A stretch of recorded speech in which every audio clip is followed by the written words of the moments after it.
Okay, and if you'd all join me in welcoming Peter, and Peter, take it away. Right, okay. Well, hello everybody. It's great to have an opportunity to meet you. What I really want to talk about is already been mentioned. It's some developments on the UN Convention on the rights of persons with disabilities. I'm just going to call it the convention for short. It means the UN Disability Convention. That's really what I want to talk about. But if I tell you a bit about my background, it is highly relevant to what I'm going to talk about, right? So it's not my life history you're going to hear, but Kate has posted an extract from a chapter I wrote, which was just published last Monday, of a new book written entirely by people living with dementia. It's a very well edited book. And in that book, I have a chapter with my story. It's called Journey into Alzheimer Land. And we've cut that quite short to about 4 pages. And that's on the web, that's on the system somewhere, on the DAI system. So you can read about me. But now the thing I want to emphasize about my background is that I spent all my life working in the field of disability as a whole. And it's only now, since my diagnosis, that I'm really taking a serious interest in dementia. And that already tells you a lot, that my work in disability has not included dementia. Dementia never came up, and it hasn't come up in the convention either. So that's the current problem. Now, what was I doing in the disability field? I started off as a clinical psychologist, and when I was in my 20s and 30s, and one of my jobs there was that I occasionally had to assess people for dementia. And the irony of it is that the tests I had when I got my diagnosis are much the same as those I used to administer 50 years ago. And that tells you something. Now, most of my work was with people with intellectual disabilities, then called mentally handicapped. But I also worked with NGOs, with non-governmental organizations, representing the whole range of disabilities. And among those NGOs was one consisted only of people with disabilities. They're called Disabled People International. And that's a really important organization. They have branches all over the world, and they are very strong. And they were founded in about 1981, which was the International Year of Disabled Persons that the UN organized. It was a very successful year, and the UN was very impressed with this organization. They favored it over all the others, gave it some funding so that they could come to meetings and get themselves organized. And that, in UN language, is called capacity building. And that's what we need in the dementia world. Once we get to the UN, we will have access to some funds. They're not huge. And that's for capacity building, for our capacity building, for people actually living with the disability, in our case, dementia. Now, I met the heads of these groups once a year in Vienna, and the Vienna then held the headquarters of the UN department dealing with disability. They started the international year, and they got us together and said, give us some ideas on what sort of things we should do. And that's the way I met the heads of all these organizations. And I represented Inclusion International.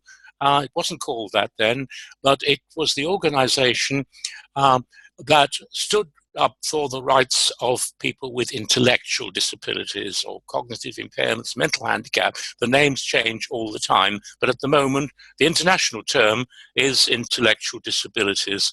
Certainly in Australia, America's beginning to use it. They still use mental retardation, but the internationally accepted term, it's not compulsory obviously, is intellectual disabilities. So we have a lot in common with them, but one major difference, and that is that all of us with dementia have had normal, rich lives until dementia began to threaten that. Hasn't overtaken us, whereas people with intellectual disabilities have in all cases had a disability from birth or from very, very early on in life. But what we have in common is difficulties in thinking, difficulties in taking action, in planning things, and difficulties in language and communication, and many others. People with intellectual disabilities don't have some of the symptoms that the dementia community has, like hallucinations and so forth. Because there are obviously many different types of dementia, and there are many different types of intellectual disability. A major group among the people with intellectual disabilities are people with Down syndrome, and they now live much longer than they used to. They have similarities in how they look, but they are all individuals, and that's what they've been saying for 50 years. I'm a person with Down syndrome, but I'm a person, and I have my rights, and I want access to society. They're saying exactly the same, and they in particular suffer huge discrimination, because you can spot a person with Down syndrome immediately, and then people make all sorts of assumptions about them. Oh, poor chap, he's got Down syndrome.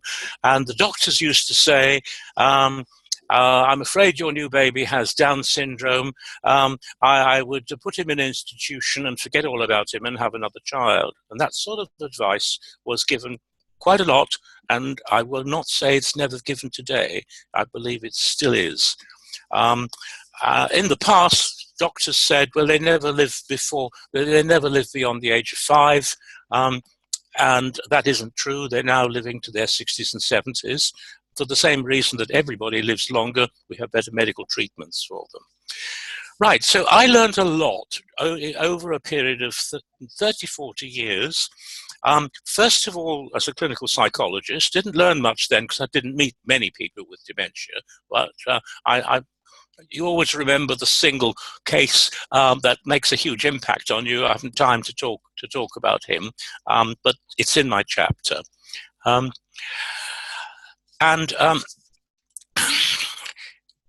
One of the things I learned was that one must never underestimate a person with an intellectual disability.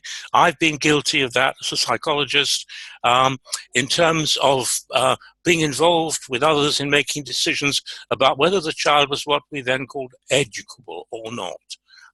Terrible thing to have to decide, but when I started work, most of the children and adults were in long-stay institutions, and pretty terrible places some of them were, and that's changed. Now, I spoke a few minutes ago about the UN and the beginning of an international movement of disabled people to demand their rights and to demand to be consulted. So I learned a lot from the NGOs that I worked with. But my day job, as it were, was after I was a clinical psychologist, I became an academic. I worked in universities. I taught disability, but for 5 years, I taught normal child development and its variations at London University. And then I went to Manchester University, where there was a new research centre that had been funded as a commemoration of John F. Kennedy. It was going to be called a Kennedy Institute. That didn't happen because we never got an answer from the Kennedy family whether they were agreed. It was called the Hester Aden Research Centre, and that became a very big research centre, and it focused on working with people with intellectual disabilities, their parents, their teachers, residential care staff. So now we call that knowledge translation. It's research to practice, as it were. But in that process, I became an advocate for people with intellectual disabilities. I knew a lot about them because I worked with Inclusion International. That was my voluntary work. So I was wearing 2 hats. And now that I have a diagnosis of dementia, I've become a self-advocate for the dementia community. And what I bring to it is a huge amount of many, many years spent in the general field of disability. But what I've specifically concentrated on for quite a lot of years is the study of the UN Convention, right from the very beginning, when it was first discussed at these meetings in Vienna in the 1980s. And so, as in a way, I was involved from the beginning, and my organization, Inclusion International, was one of the key NGOs that created the convention, along with the one for the blind and the deaf, people with physical disabilities, mobility problems, and later people with mental health issues, and that is now called psychosocial issues, because they don't like mental health. Right, so this has been a long, long struggle by the disability community to get to this convention. It's a very interesting story. I can't discuss it any further, but the convention is there, and the bad news is, and it's a very good convention, no time to say why it's a very good convention, but the main reason why it's a good convention is that it puts the person first. And that's been a huge triumph. And in that connection, I want to bring in the phrase, nothing about us without us. I hope Christine Bryden might be here. Is she a member of your group? You can't answer me now, but we can bring that in later. She's just published a book on Monday. I've downloaded it onto my iPad. I've only read a bit of it, but I really shouted hooray when I saw her title, Nothing About Us Without Us. I've written to her and sent a copy to Kate, and it may be you can see that letter to her, but because it's really a letter to all of you, quite a short letter, but it's a personal letter to her in the sense I congratulate her on the book. Now, moving on very rapidly, I want to take you to March 2015, when the World Health Organization held a conference. It's called the first ministerial conference on dementia that's ever taken place.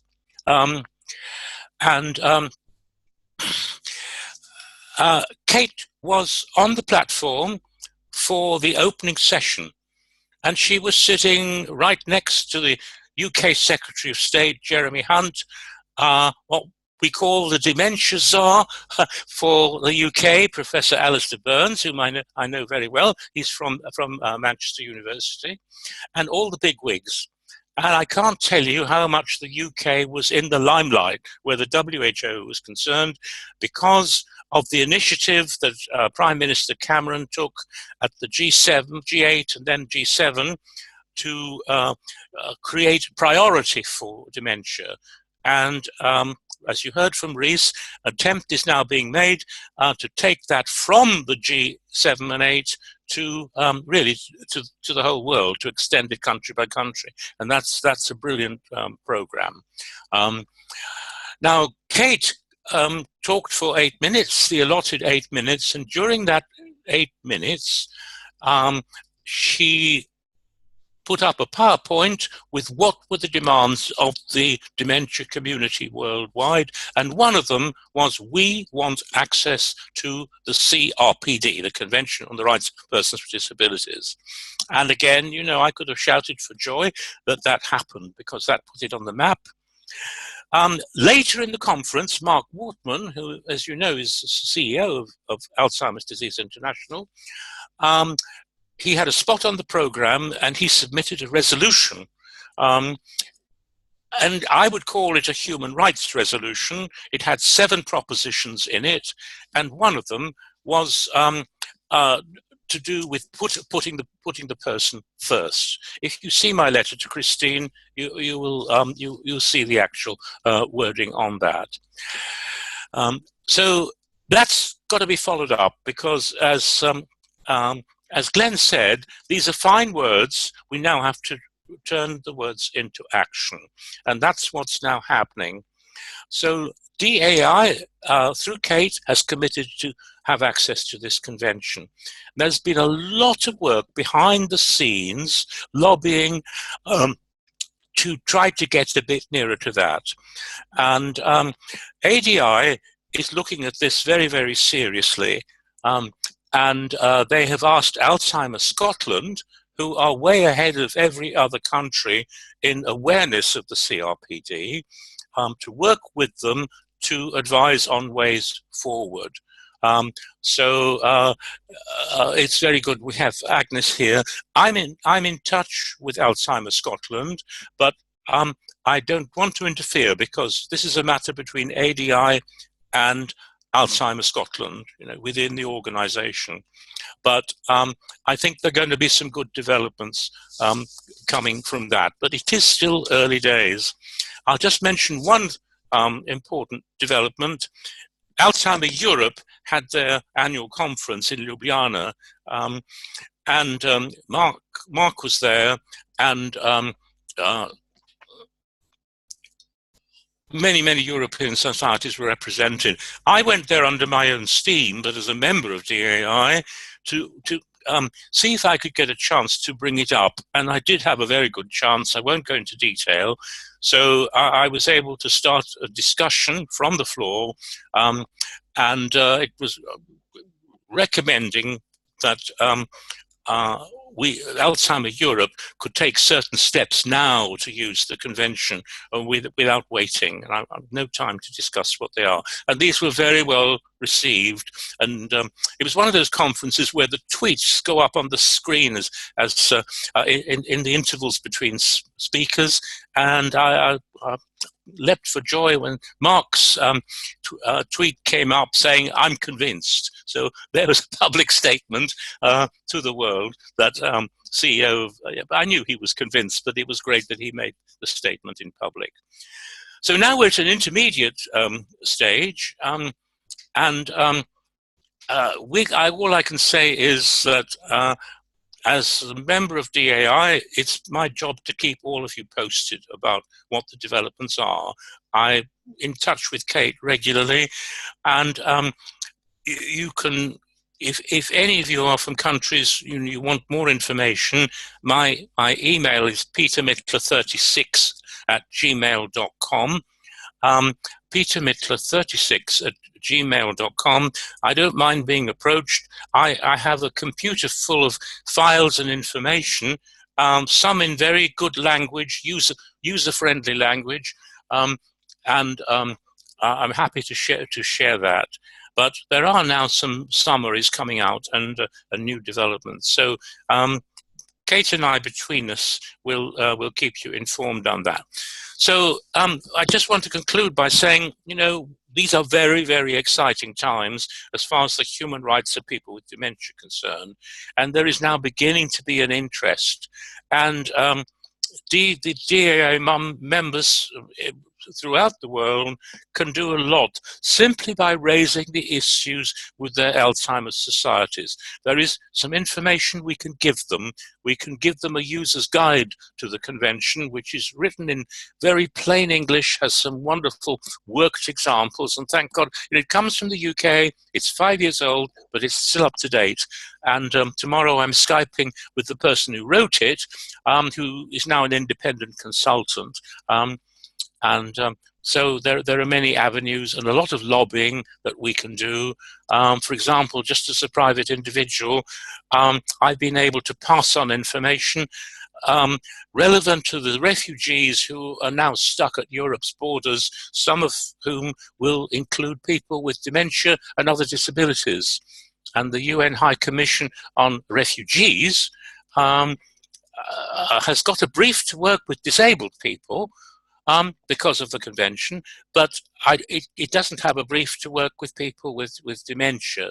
So it's been possible to approach a very high-level person who's now in touch with the High Commission on Refugees to say, these are local workers who who try to help people stuck at the borders, and they try to give preference to people with children, etc. So, and the elderly, of course, but not all people with dementia are old. Right, so I'll close there. I'm sorry I've gone a bit over time, but I'm happy to answer questions, and I'm available to all of you through email. Because I have a lot more information and documentation which would help you all to become lobbyists for this convention, because it can do a lot for us, and we've been excluded from it by it's our own fault because we've never used it.